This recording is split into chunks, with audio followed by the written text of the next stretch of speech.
Assalamualaikum warahmatullahi wabarakatuh.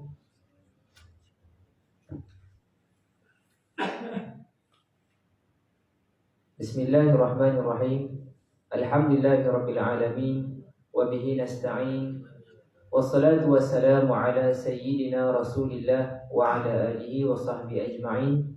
Allahumma 'allimna ma yanfa'una wanfa'na bima 'allamtana. Allahumma amin amin amin. Muslimin muslimat yang dirahmati Allah sekalian, dengan menantikan tibanya waktu Isya yang akan kita dirikan salat secara fardu berjemaah pada hari ini, insya-Allah kita akan meneruskan perbincangan muzakarah kita dengan berpandukan kitab 40 hadis yang disusun oleh Al-Imam An-Nawawi rahimahullahu taala, yang mana pada pertemuan yang lepas, kira-kira 2 minggu yang lepas, kita telah masuk ke hadis yang ke-14 pada halaman 129. Jadi kita akan menyebut ulang, membacakan sekali lagi hadis ini, mudah-mudahan mendapat barakah. Yang mana hadis ini yang diriwayatkan daripada Sayyidina Ibnu Mas'ud radhiyallahu anhu. Beliau berkata, sabda Rasulullah sallallahu alaihi wasallam, la yahillu damu mri'in muslimin yashhadu an la ilaha illallah wa anni rasulullah illa bi ihda thalath, al-thayyibu az-zani wal nafsu bin nafsi wat tariku li dinihi wal mufariqu lil jamaah. Tidak halal darah seorang yang Islam yang mengakui bahawa tiada Tuhan selain Allah dan aku ini adalah utusan Allah, kecuali dengan salah satu daripada 3 perkara: lelaki dan perempuan yang telah berkahwin yang berzina, dan orang yang membunuh orang lain dengan sengaja, dan yang meninggalkan agamanya dengan memisahkan dirinya daripada jamaah kaum muslimin. Hadis diriwayatkan oleh kedua-dua Imam Bukhari dan Imam Muslim. Jadi kita lihat di sini bagaimana Islam menjaga hak nyawa, kemuliaan, kehormatan seorang Islam, nyawa seorang Islam. Maka dilarang untuk membunuh, melainkan daripada 3 perkara yang telah dinyatakan sebentar tadi. Baik, muslimin dan muslimat sekalian, kita akan teruskan perbincangan kita pada halaman 134, pada perkara yang ketiga, yang ini berkenaan dengan perbuatan membunuh.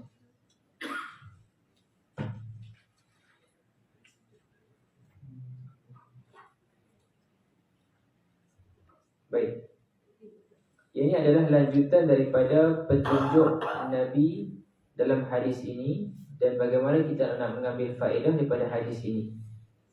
Jadi bagi jenayah membunuh, sebagaimana yang kita nyatakan, kita bincangkan sebelum ini, dalam undang-undang Islam, undang-undang jenayah Islam ini ada 3 kategori. Yang pertama ialah hudud. Hudud. Hudud ini adalah jamak ataupun kata jamak, kata plural kepada had. Had ini satu had, kalau banyak adalah hudud. Jadi merujuk kepada batasan-batasan yang telah Allah tetapkan. Baik. Yang kedua ialah qisas. Qisas. Mungkin ada perbezaan halaman. Dia tajuk hadis yang ke-14, hak darah seorang Muslim, dimasuk kepada perbincangan yang ketiga, iaitu membunuh, qisas bagi jenayah yang membabitkan nyawa.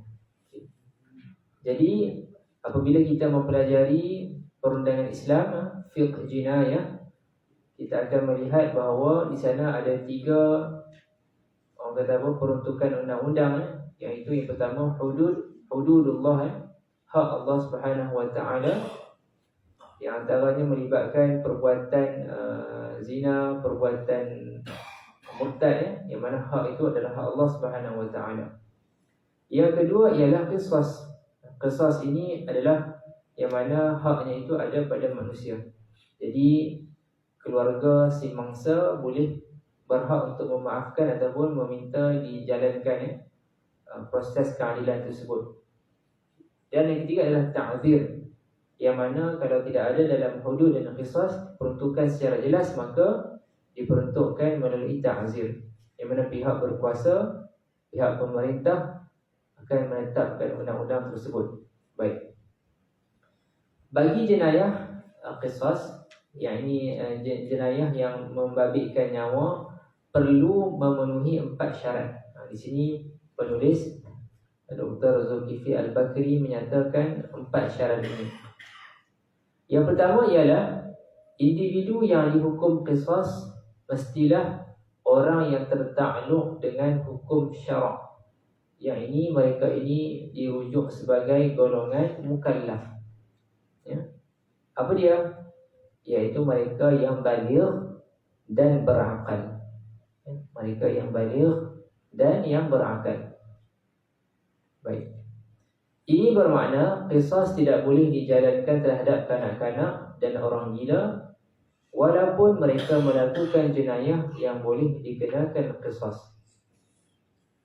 Ini kerana baligh dan berakal adalah asas dalam menentukan tanggungjawab.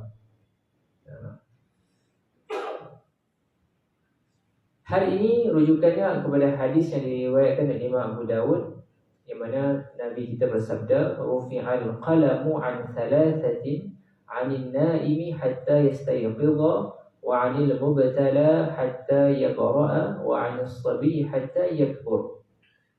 Diangkat qalam, yakni dilepaskan tanggungjawab perintah Allah daripada 3 golongan, iaitu orang yang sedang tidur sehingga dia bangun, dan orang gila sehingga dia sembuh, dan kanak-kanak sehingga dia besar. Oleh sebab yang demikian, merujuk kepada hadis ini, kita lihat perbezaannya bagi mereka yang terlepas solat subuh. 2 situasi. Situasi yang pertama, mereka dah bangun, dah azan, dah bangun, tapi tidur balik, sedar-sedar pula dah habis waktu.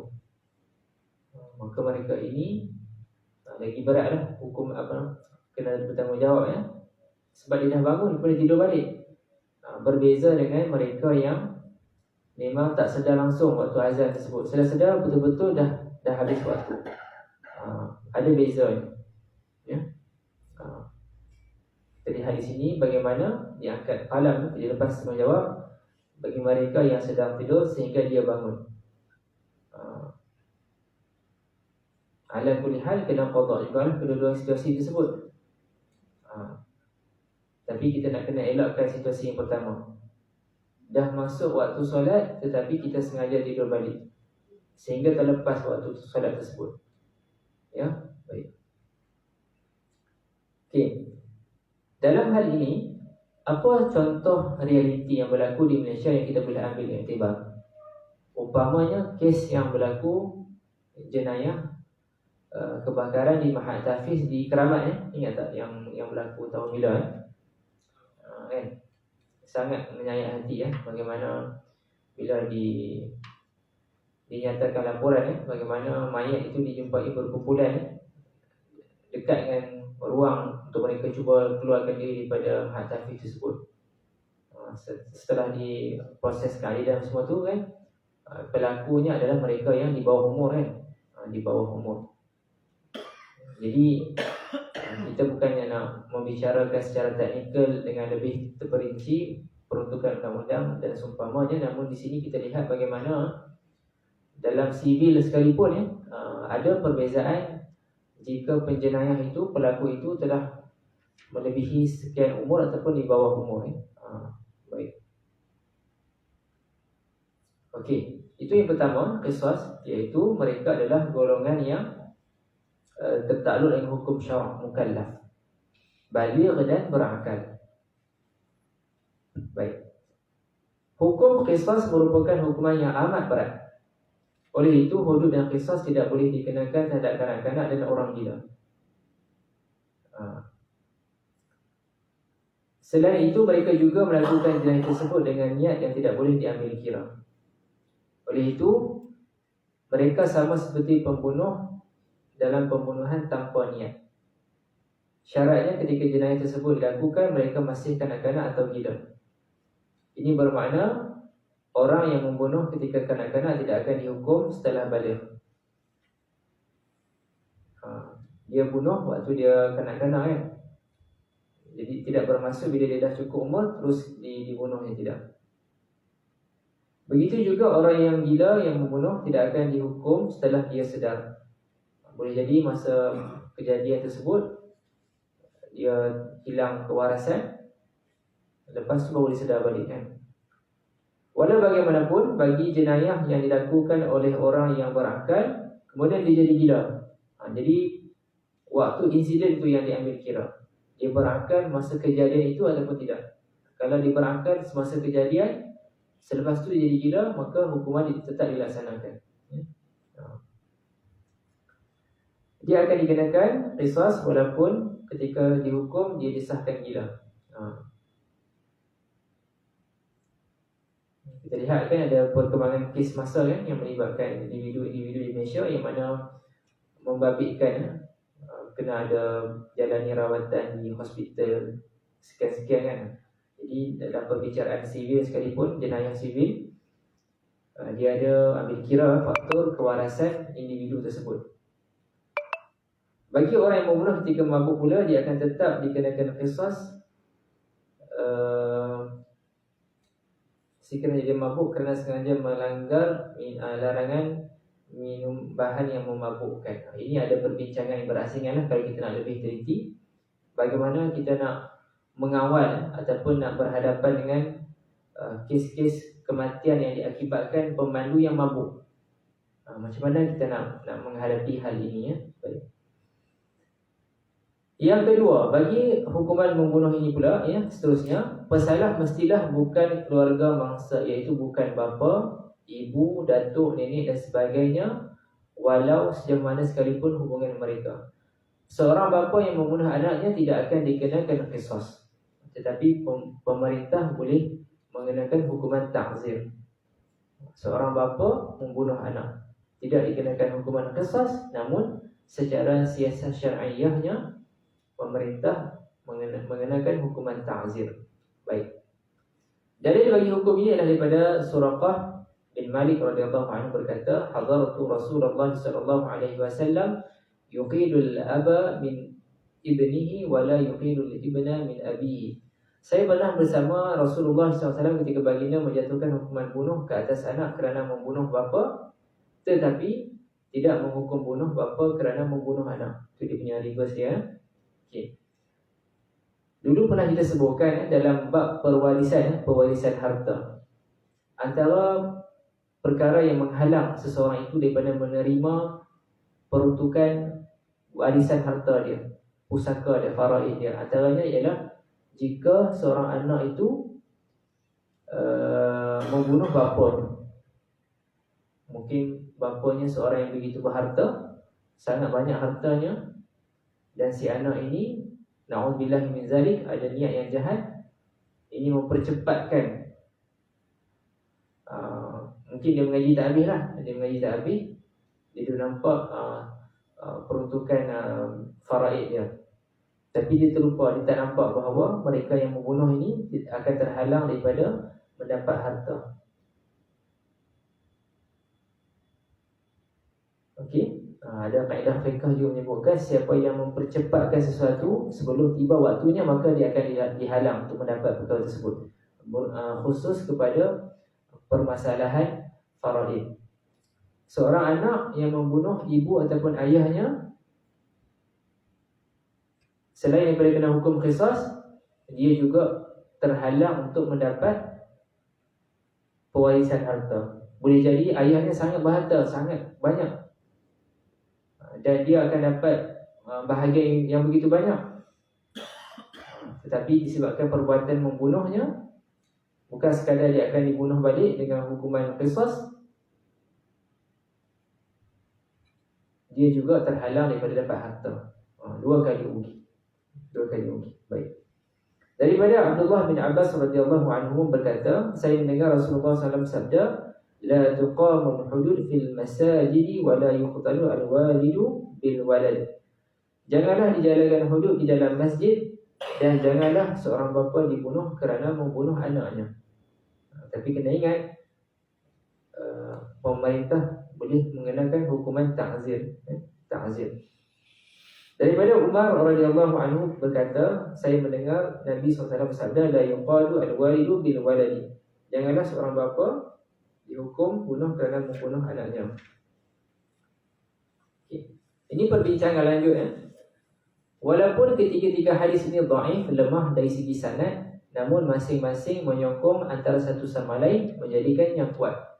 Baik, hadirin hadirat sekalian, ini ada satu peringatan yang berasingan, yang dah kita jumpa perkara ini malam ni.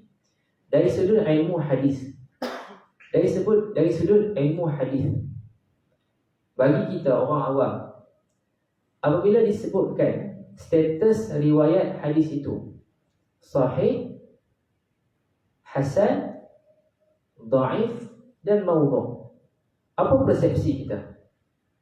Apa persepsi kita sebenarnya? Na'udzubillahi min zalik.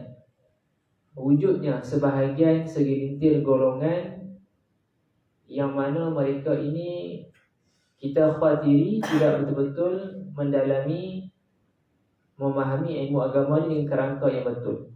Mereka menyamakan hadis yang lemah dengan hadis yang maudhu', terus diasingkan dan tak digunakan.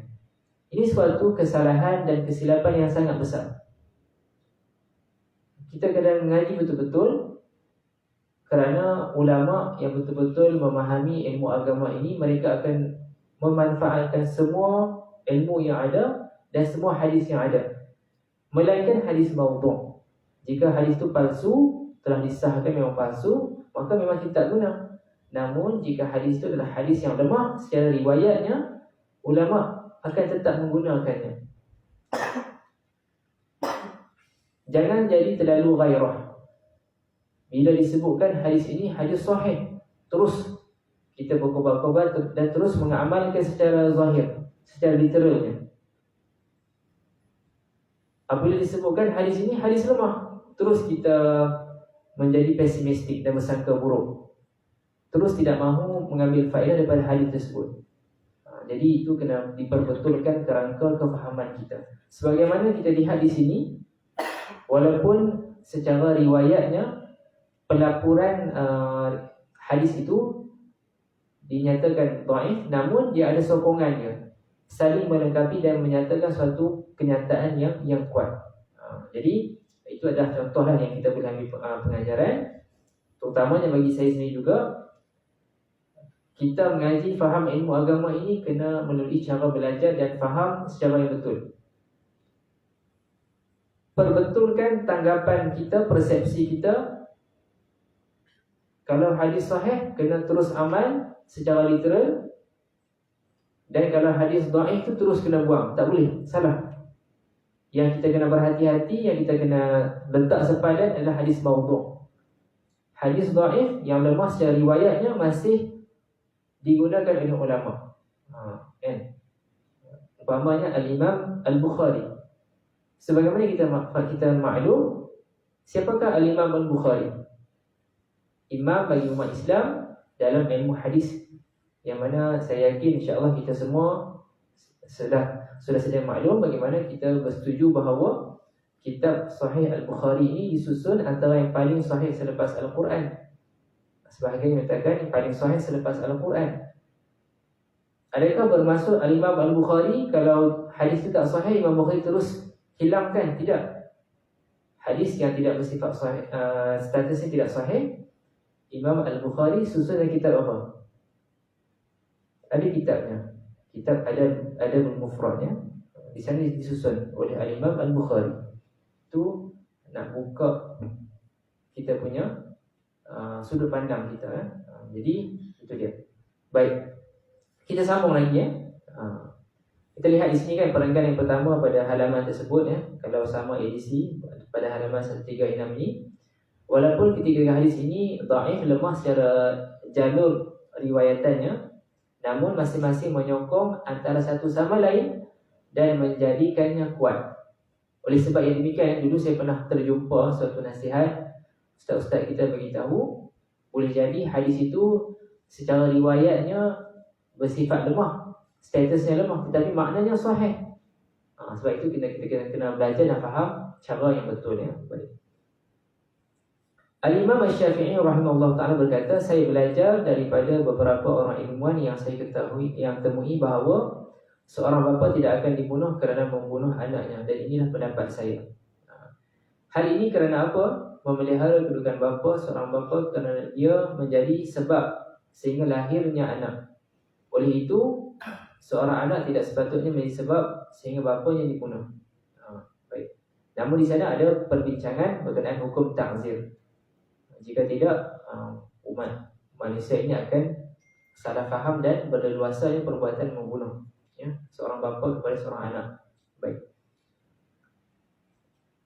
Yang ketiga, bangsa yang dibunuh mestilah seorang yang dijamin nyawanya, sama ada sebagai orang Islam ataupun orang kafir yang tertakluk dengan perjanjian zimmah, ataupun dalam istilah lainnya ialah kafir zimmi, atau jaminan keselamatan oleh negara Islam.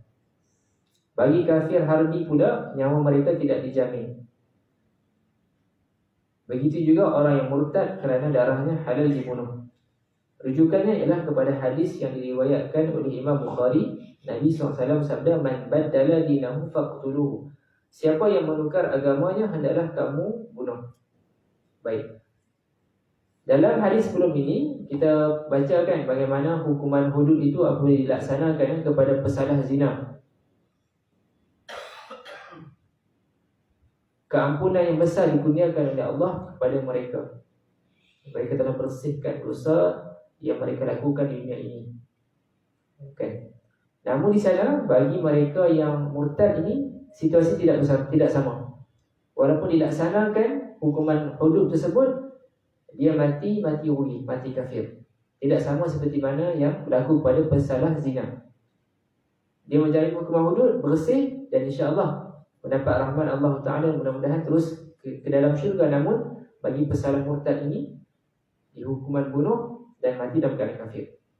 Wa na'udzubillah min zalik. Hukuman ini termasuk dalam firman Allah Subhanahu wa taala, wa qatilul musyrikina kaffah kama yuqatilunakum kaffah. Dan perangilah kaum kafir musyrik seluruhnya sebagaimana mereka memerangi kamu secara seluruhnya. Surah Taubah ayat 36. Kafir harbi dan murtad adalah termasuk dalam maksud ayat ini. Baik. Okey, satu lagi dah. Dulu kita pernah bincang bahawa ilmu fiqh jenayah ini pada hari ini, situasi hari ini, di situasi di Malaysia ini, perbincangan kita ni lebih kepada perbincangan teori dan kita nak mengambil faedah ilmu tersebut. Secara praktikalnya tidak berlangsung di Malaysia.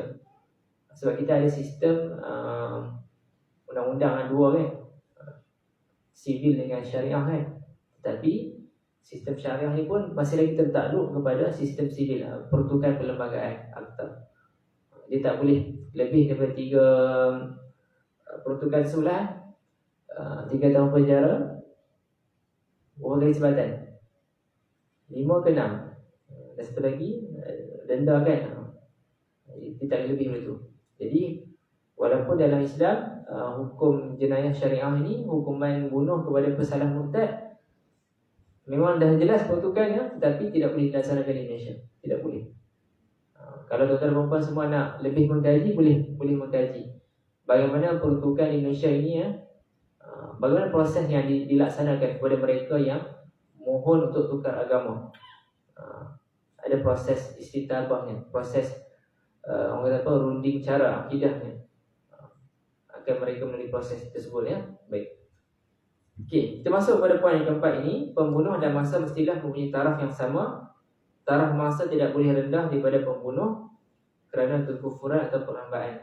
Ini lebih kepada situasi dululah bila ada amalan penghambaan kan. Orang yang merdeka membunuh orang yang hamba. Bagaimana hukumnya? Baik.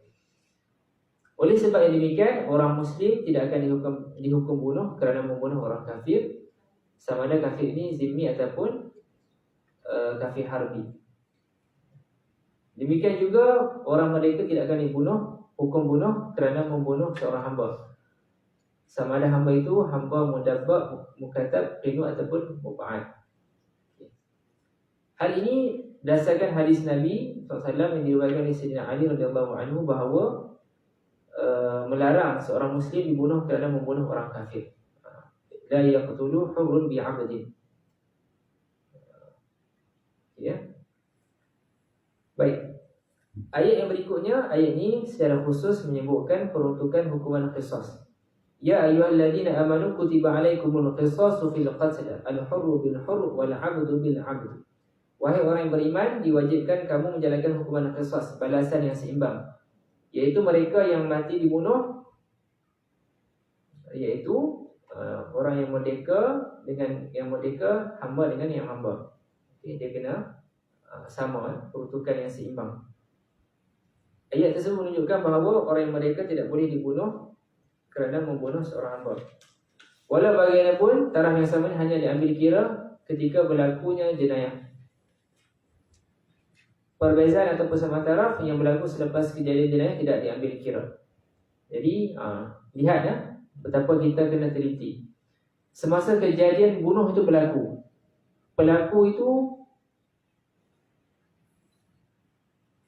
orang merdeka, yang dibunuh itu adalah hamba. Selepas berlaku jenayah tersebut, memanglah kalau hamba tu dah mati dah kan. Okay. Ataupun ya, semasa kejadian bunuh tu berlaku, yang bunuh merdeka, yang mati pun merdeka.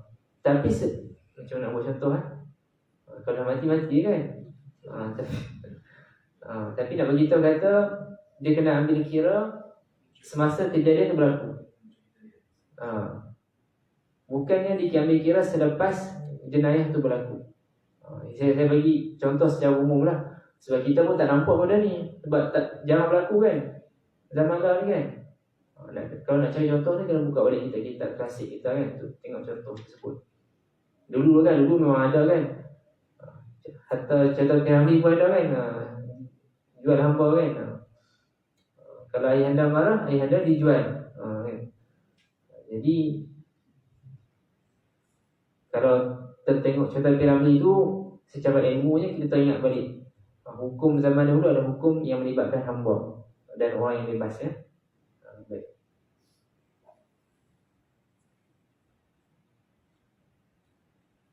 Okey, yang keempat murtad. Murtad. Okey, tak apa, kita akan teruskan, insya-Allah kita akan habiskan Okey, murtad ataupun ridah dalam bahasa Arab membawa maksud beralih daripada perkara kepada perkara yang lain. Mengikut istilah undang-undang Islam pula, murtad ni apa dia? Beralih daripada agama Islam kepada agama lain. Itu maksud murtad. Murtad adalah jenis kufur yang paling keji dan membabitkan hukuman dan implikasi yang amat berat. Dalilnya sebagaimana firman Allah dalam surah Al-Baqarah ayat 217, Billahi minasyaitonir rajim, wa man yartadid minkum an dinihi fayamut wa huwa kafir fa ulaika habitat a'maluhum fid dunya wal akhirah wa ulaika ashabun nar hum fiha khalidun. Sesiapa di antara kamu yang murtad, berpaling tadah daripada agamanya, agama Islam, lalu mati sedang ia tetap kafir, maka orang yang demikian rosak binasalah amalan usahanya yang baik di dunia dan akhirat, dan mereka itulah ahli neraka kekal di dalamnya selama-lamanya. Na'udzubillah min zalik. Sebab itu tuan-tuan dan puan sekalian, kita kena sentiasa baca doa, Allahumma ya muqallibal qulub tsabbit qulubana ala dinik wa ala ta'atik. Allahumma khtim lana bi husnul khatimah wa la takhtim alaina bi su'il khatimah. Kita minta sungguh-sungguh Allah jaga iman kita, jaga akidah kita, agar sepanjang hayat kita ini dalam keadaan beriman dan mati pun dalam keadaan beriman kepada Allah Subhanahu Wa Taala. Yang ini kita kena bagi perhatian betul-betul. Jangan main-main bab murtad ini, kerana implikasinya sangat buruk. Mati dalam keadaan kafir dan na'udzubillah min zalik, kekal dalam neraka. Tak mahu sangat benda itu berlaku. Baik, kita lihat di sini garis panduan penentu murtad. Murtad boleh berlaku melalui 3 perkara. Kita kena ambil tahu benda ni. Yang pertama adalah menolak hukum yang telah disepakati, yang semua orang tahu benda. Istilahnya apa dia? Ma'lum min al-din bil darurah. semua orang dah tahu kewajipan benda tersebut. Contohnya apa? Wajib zakat, wajib puasa Ramadan, wajib haji, wajib kita tidak minum arak. Ya, kita tahu bahawa Al-Quran itu adalah kalam Allah. Jadi sesiapa yang deny benda ni, na'udzubillah min zalik, jatuh murtad. Semua hukum ini telah diketahui oleh setiap orang Muslim, baik ulama ataupun orang awam. Jadi sesiapa yang menolak perkara ini, maka itu menjadi punca murtad. Saja-saja Dr. Semah kata puasa Ramadan ni tak wajib, na'udzubillah min zalik, tak boleh cakap macam tu. Cakap solat ni tak wajib, na'udzubillah min zalik, jangan sebut begitu, ya. Namun begitu, bagi seseorang yang menolak sesuatu hukum yang tidak disepakati, maka dia tak jatuh murtad. Mungkin hukum-hukum yang adanya perbezaan pandangan antara fuqaha, itu ada lain dia punya statusnya. Tapi kalau benda-benda yang semua orang bersetuju dalam agama ini wajib, kalau dia tolak, maka na'udzubillah min zalik, dikhawatiri jatuh murtad. Okey, baik. Contoh perkara yang diperselisihkan. Contohnya anjuran solat duha, kemudian hukuman haram kahwin perempuan yang diceraikan sebelum tamat iddah dan berikutnya. Baik. Perkara yang kedua, macam mana murtad yang boleh berlaku? Caranya adalah dengan melakukan perbuatan yang hanya dilakukan oleh orang kafir. Minta maaf sebut, nampak sekian-sekian warga ni pergi dekat tempat dia tu, angkat benda tu, duk puja-puja kan. Tak boleh kita buat sama, tak boleh. Amalan khusus golongan bukan Islam kita tak boleh buat, ya? Penyembahan Tuhan mereka tak boleh. Jangan dia kata saya sajalah, kononnya dia ni adalah pemimpin karismatik, nak memenangi hati semua warga masyarakat, dia buat ritual ibadah agama lain, tak boleh.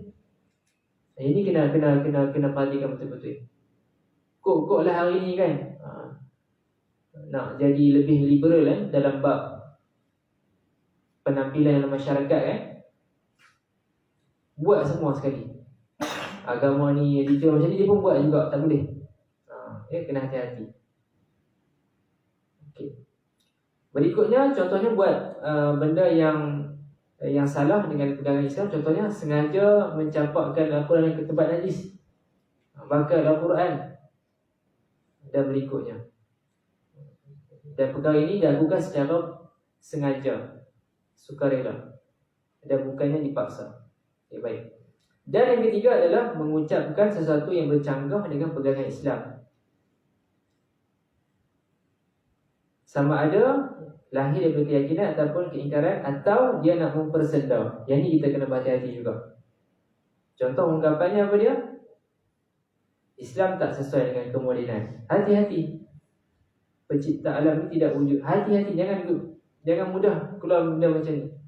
Zakat tidak perlu dalam masyarakat sosialis, ataupun mewajibkan perempuan berhijab dalam kolon. Semua ni kena berhati-hati, kena cermat. Dan ya, tuan-tuan dan puan sekalian, kita kena berfikir juga bagaimana generasi akan datang. Itu kita kena fikirkan, macam mana kita nak protect generasi akan datang. Hari ini kalau kita perasan, akses kepada media, kepada internet ni boleh kata semua orang boleh dapat.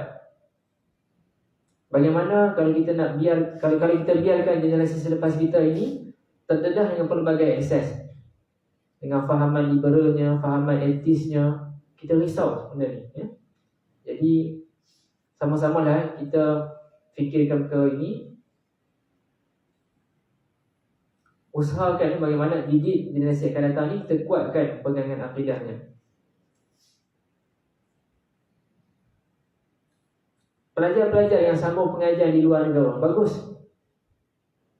Mereka didedahkan dengan, mungkin ada orang kata apa, education part yang bagus di negara barat, tetapi kita risau juga pada masa yang sama mereka akan lebur, akan cair, akan terpengaruh dengan pemikiran sekular ataupun pemikiran liberal yang tidak mahu berpegang pada agama. Hati-hati benda ini. Risau. Pergi mengaji pakai tudung, lepas 5 tahun di negara barat terus hilang jati diri sebagai seorang Islam. Kita risau benda tersebut. Dan kalau mereka tidak dikawal, mungkin terpengaruh dengan perkara sebegini. Mungkin dia belajar ilmu ekonomi secara sosialis, dan dia boleh mengeluarkan kenyataan sebegini. Dia tidak bersetuju dengan zakat. Dia kata dalam masyarakat sosialis ini kita tidak perlu zakat lagi. Itu kena hati-hati. Baik. Jadi benda-benda yang melibatkan akidah ini jangan main-main. Sama juga benda-benda yang kita tak boleh main-main juga. Antaranya tentang nikah, tentang talak, tak boleh main-main. Buat sempadan betul-betul. Jangan hampiri sempadan ini.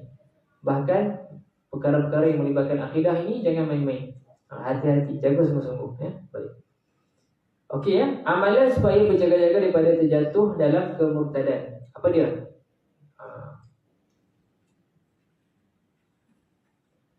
Daripada penjelasan yang dikemukakan tadi, kita dapat fahami bahawa murtad boleh berlaku melalui ucapan kita. Nak bergurau dengan kawan-kawan, nak mengusik boleh, bab-bab biasa. Tapi bab-bab agama ni tak boleh buat benda mengurau, tak boleh buat benda-benda nak melawak, tak boleh. Perhatikan benda ni. Okay? Sebab kita risau akibatnya nanti sangat buruk. Okey. Sebab implikasinya sangat besar.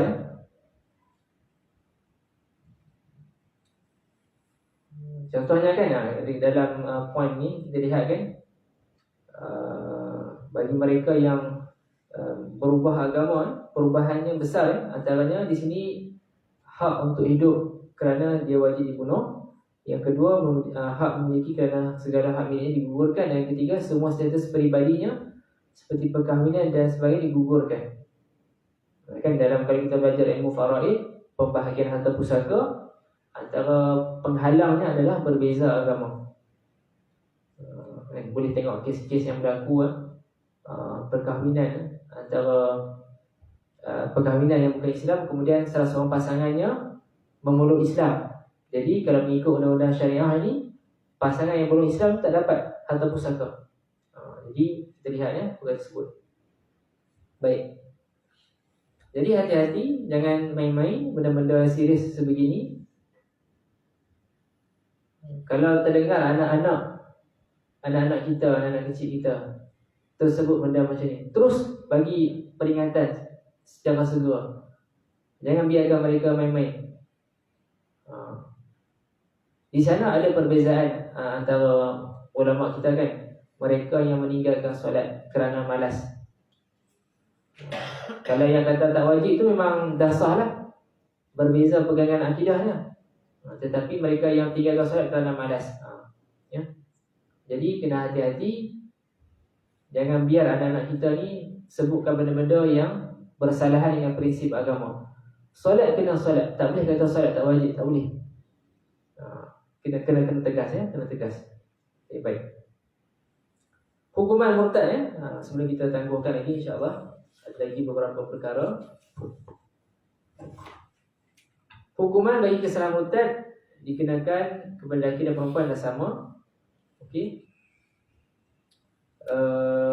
Apabila seseorang lelaki atau perempuan yang telah baligh berakal melakukan perbuatan seperti digariskan sebelum ini yang membawa kepada murtad, mereka akan tertakluk kepada hukum hakam berikut. Pertama, mereka wajib diminta segera bertaubat.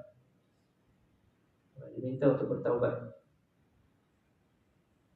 Boleh jadi disebabkan dia salah faham, boleh jadi disebabkan dia rasa marah sangat sehingga hilang pedoman. Maka dalam proses ini pesalah akan dibimbing semula kepada kebenaran. Nanti balik rumah boleh buat kajian, cari macam mana proses taubat dalam kes murtad yang dilaksanakan di negeri Malaysia. Selangor ada dia punya prosedur dia. Negeri lain pun ada prosedur dia. Tengok macam mana kan. Ada satu tempoh masa yang mana pesalah ini akan dibawa ke satu tempat untuk proses pemulihan akidah dia.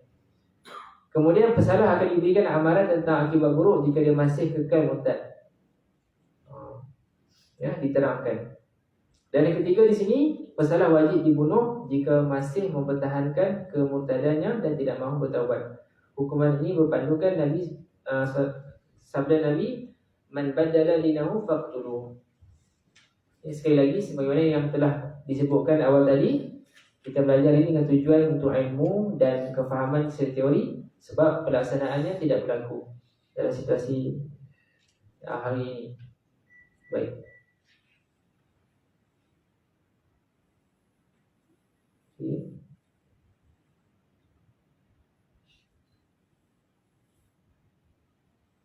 Halaman berikutnya dinyatakan juga syarat-syarat pelaksanaan hukum. Sekali lagi dinyatakan baligh dan berakal, telah diminta supaya untuk bertaubat. Okay. Lihat bagaimana undang-undang Islam ni sangat teliti.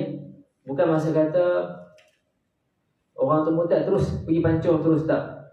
Dia ada prosesnya. Minta bertaubat dahulu, diterangkan aplikasinya apa, implikasinya apa, baru dilaksanakan. Baik. Aplikasi hadis dalam kehidupan yang terakhir sebelum kita tamatkan malam ni. Banyak faedah yang boleh kita ambil. Antaranya, agama yang diiktiraf ialah agama yang didukung oleh jamaah muslimin, iaitu golongan majoriti dalam kalangan mereka. Sebenarnya kita hendaklah beriltizam dengan jamaah muslimin. Dan bila dikatakan majoriti umat Islam ni, apa indikatornya? Apa kayu ukurnya? Kayu ukurnya adalah diukur kepada ulama'nya, mereka yang memahami agama Islam itu. Umpamanya pada hari ini dalam perkembangan aliran dalam agama Islam, maka yang dirujuk kepada majoriti itu adalah dirujuk kepada majoriti ulama'nya, fuqaha'nya, para pendukungnya. Baik. Yang berikutnya adalah mendidik masyarakat agar takut kepada Allah Subhanahu Wa Taala. Sebab implikasi murtad ni sangat serius, dihukum bunuh, dan hatta selepas dibunuh sekalipun memang mati dalam keadaan kafir. Bukannya seperti mereka yang melakukan kesalahan zina. Mereka yang melakukan kesalahan zina itu dah mengalami keperitan azab tersebut, namun diampunkan dosanya dan insya-Allah akan beroleh rahmat Allah Taala pada syurga di sana nanti. Tapi murtad tidak begitu. Baik. Seterusnya, hukuman dalam Islam ini adalah suatu bentuk kita nak mencegah dan memelihara. Jadi kita takkan bermudah-mudahan untuk mengambil nyawa orang lain. Tak suka saya terus bunuh, tidak. Telah dipelihara kan. Okay, baik.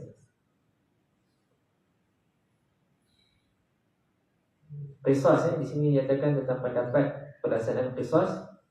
Ada yang kata kena guna pedang sahaja. Pedang sekali kan libas kan.